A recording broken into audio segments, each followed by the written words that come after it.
Good morning, everyone. Today, we are exploring the origins of stories and some truly beautiful storytelling with the Galms. And I wanted to share one of my favorite stories of origin. And this is by Douglas Wood and illustrated by Cheng-Khee Chee. This is Old Turtle.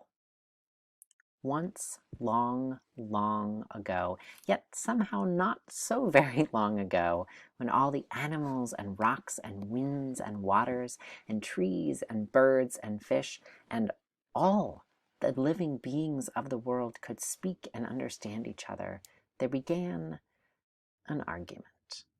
It began softly at first, quiet as the first breeze that whispered, "He is a wind who is never still," quiet as the stone that answered, "He's a great rock that never moves," and gentle as the mountain that rumbled, "God is a snowy peak high above the clouds," and the fish in the ocean that answered, "God is a swimmer in the dark blue depths of the sea."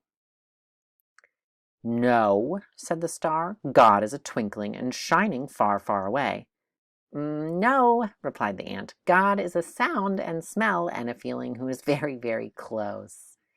"God," said the antelope, "is a runner swift and free, who loves to leap and race in the wind."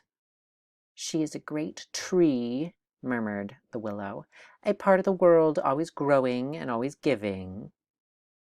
"You are wrong," argued the island. "God is separate and apart." "No, he is a river who flows through the very heart of things," thundered the waterfall. "She is a hunter," roared the lion. "They are powerful," growled the bear, and the argument grew louder and louder and louder until stop! A new voice spoke. It rumbled loudly like thunder, and it whispered softly like a butterfly sneezes. The voice seemed to come from, why, it seemed to come from Old Turtle. Now, Old Turtle hardly ever said anything and certainly never argued about things like God, but now Old Turtle began to speak. "God is indeed deep," she said to the fish in the sea, "and much higher than high," she told the mountains. "He is swift and free as the wind, and still and solid as a great rock," she said to the breezes and stones. "She is the life of the world," Turtle said to the willow. "Always close by, yet beyond the farthest twinkling light," she told the ant and the star. "God is gentle and powerful above all things and within all things."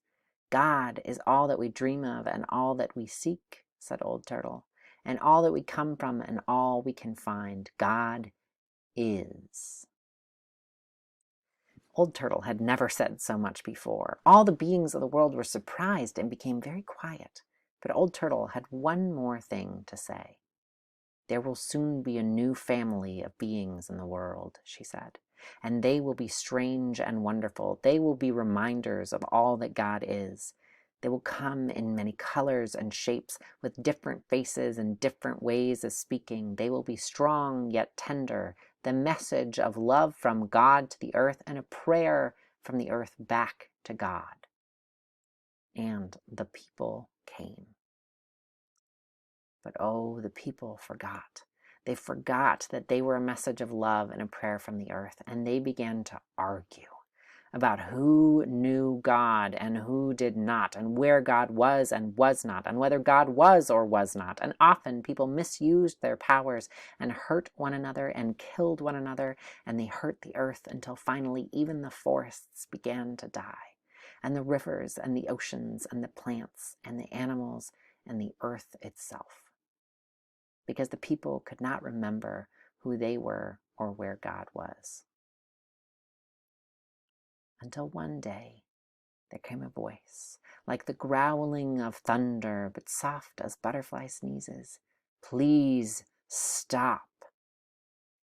The voice seemed to come from the mountain, who rumbled, "Sometimes I see God swimming in the dark blue depths of the sea," and from the ocean, who sighed, "He is often among the snow-capped peaks reflecting the sun," and from the breeze, who whispered, "I still feel her presence as I dance among the rocks," and the island that said, "Their love touches everything." And after a long, lonesome, and scary time, the people listened and began to hear and see God in one another and in the beauty of all the earth. And Old Turtle smiled, and so did God.